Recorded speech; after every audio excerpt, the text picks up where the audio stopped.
आभारी हूँ अध्यक्ष जी। और देश और उत्तर प्रदेश में पीड़ितों की आवाज़ और पीडीए के नेता हमारे राष्ट्रीय अध्यक्ष माननीय अखिलेश यादव जी और हमारे सलेमपुर लोकसभा की जनता की बदौलत यहाँ जो इतने महत्वपूर्ण विषय पर बोलने का अवसर मिला है। माननीय अध्यक्ष जी, सबसे पहले तो मैं उन बहनों से माफी मांगता हूं जिन बहनों के सुहाग उजड़े और पहलगाम में हम उसको बचा नहीं पाए। मैं अपने सेना के पराक्रम पर गौरव और घमंड करता हूं। अध्यक्ष महोदय, वहीं हम इस घटना में जो पर्यटक निर्दोष मारे गए उनको नमन करता हूं। जो हमारे सेना के जवान शहीद हुए उसको भी नमन करता हूं। अध्यक्ष जी, हमारे पूर्वांचल में एक कहावत है कि आकाश बांधो पाताल बांधो, कम से कम अपनी टाटी तो बांधो। यह सरकार आकाश बांध रही है, पाताल बांध रही है, लेकिन अपनी टाटी नहीं बांध रही है। यह साबित करता है कि अपनी टाटी अगर बंधी होती तो सैकड़ों किलोमीटर दूर से आतंकवादी हमारे घर में आता, पर्यटकों को मारता और भाग नहीं जाता। हमारे नेता पूर्व रक्षा मंत्री स्वर्गीय मुलायम सिंह यादव जी, सुभाष चंद्र बोस के बाद देश में किसी एक नेता को नेताजी कहा गया तो वह स्वर्गीय मुलायम सिंह यादव जी थे। सभापति महोदय, उन्होंने इस सदन में कहा था, भारत को किसी के दबाव में नहीं, अपने स्वाभिमान के बल पर चलना चाहिए। चाहे अमेरिका हो, चीन हो या पाकिस्तान हो, भारत को झुकना नहीं चाहिए। अमेरिका के साथ हमारे रिश्ते रणनीतिक हैं, लेकिन हमें यह ध्यान रखना होगा कि सहयोग की कोई बात, सहयोग की कोई भी शर्त बराबरी, आत्मसम्मान और पारदर्शिता के आधार पर ही हो। आज जो हुआ, मैं उसी कुछ सवालों पर आपसे कहना चाहता हूं। हमारे घरेलू नीति और विदेशी नीति कैसी होनी चाहिए? जवान की सीमा सुरक्षित हो, किसान का खेत सुरक्षित हो और गरीब का पेट सुरक्षित हो, ये हमारी नीतियां होनी चाहिए। लेकिन हुआ क्या? जो सवाल सामने उठकर आए, मैं कहना चाहता हूं, माननीय रक्षा मंत्री जी ने इसी सदन में कहा है कि हमने 100 आतंकवादियों को मारा। चलिए, इसका स्वागत है, लेकिन उस 100 आतंकवादियों में वो 4 आतंकवादी मारे गए कि नहीं मारे गए जो पहलगाम की घटना किए थे, यह सवाल नहीं आया। उनका नाम कब तक आएगा, यह देश जानना चाहता है। घटना 22 को होती है, 22 अप्रैल को। सभापति महोदय, 22 को घटना होती है। ऑपरेशन सिंदूर 17 दिन बाद होता है। होगी कोई परिस्थिति? देश क्या चाहता था? आतंकवादियों की मंशा कितनी खराब थी?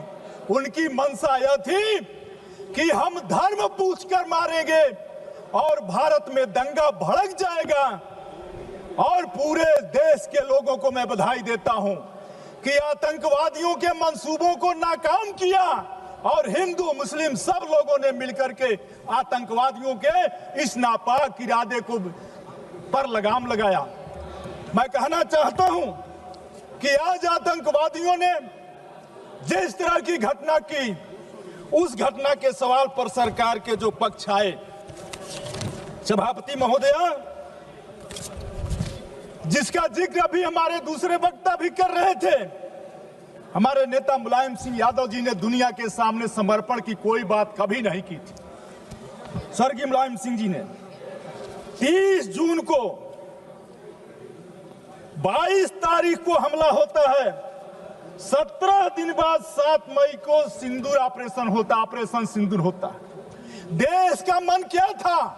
देश में इतना गुस्सा था, वो तीसरे दिन चाह रहा था ऑपरेशन सिंदूर नहीं, ऑपरेशन तंदूर चलाओ और जो आतंकवादी मरे हैं उनको ला करके जेल में उनको उसी तंदूर में डाल दो। लेकिन 17 दिन बाद हुआ जो हमला, 3 दिन में बंद हो गया। 3 दिन में बंद हुआ, 7 मई को ऑपरेशन शुरू हुआ और 10 मई को विश्व गुरु। देश की मीडिया किस भारतीय को नहीं घमंड होगा कि हमारे देश के प्रधानमंत्री विश्व गुरु हो? किस भारतीय को नहीं इस पर घमंड होगा? लेकिन घमंड क्या हुआ? हम लोग जिसे विश्व गुरु समझ रहे थे, पता चला विश्व गुरु तो व्हाइट हाउस में बैठा है। विश्व गुरु व्हाइट हाउस में बैठा है। और उन्होंने क्या कहा विश्व गुरु ने? मैं कहना चाहता हूं, अमेरिका के राष्ट्रपति डोनाल्ड ट्रंप ने सार्वजनिक रूप से और अंतरराष्ट्रीय मंचों पर कहा, 26 बार कहा कि उन्होंने भारत पाकिस्तान का युद्ध विराम कराया है। उन्होंने कई बार अंतरराष्ट्रीय मंचों पर कहा कि उन्होंने भारत और पाकिस्तान के बीच एक बड़े न्यूक्लियर युद्ध को टालने के लिए व्यापार समझौता ऑफर किया है। हाल ही में ट्रंप ने यह भी दावा किया कि 5 फाइटर जेट गिराए गए थे, जिसमें सीडीएस के बयान की ओर भी इशारा किया।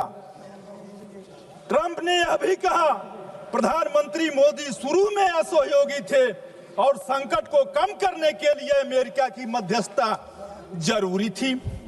ये सभी दावे गंभीर और वैश्विक सुर्खियां बिटोर चुके हैं, लेकिन भारत सरकार इस पर चुप है। महोदया, प्रधानमंत्री मोदी और ट्रंप की घनिष्ठता मित्रता के बावजूद अमेरिका ने पाकिस्तान को IMF से ऋण दिलाने के पक्ष में मतदान किया। आखिर इसका मतलब क्या था? पहलगाम हमले के कुछ ही हफ्तों बाद राष्ट्रपति ट्रंप द्वारा पाकिस्तान के सेना प्रमुख असीम मुनीर को आमंत्रित करना एक आतंक समर्थक संस्था को वैश्विक वैधता देने जैसा था और भारत सरकार राष्ट्रीय शोक के समय भी पाकिस्तान को अलग थलग करने में विफल रही। महोदया, पहलगाम में धर्म के आधार पर हुई हत्याओं के बावजूद भारत न तो इस्लामिक देशों के संगठन और OIC में झूठे निरेटिव को चुनौती दे सका और न ही मुस्लिम दुनिया से एकजुटता हासिल कर सका, जबकि यह देश भारत के करीबी सहयोगी थे। पूरे विश्व की सुर्खियां ट्रंप के दावे और संस्करण से भरी रही, जबकि भारत एक सुसंगत और मुखर आधिकारिक पक्ष अंतरराष्ट्रीय मीडिया में पेश करने में विफल रहा।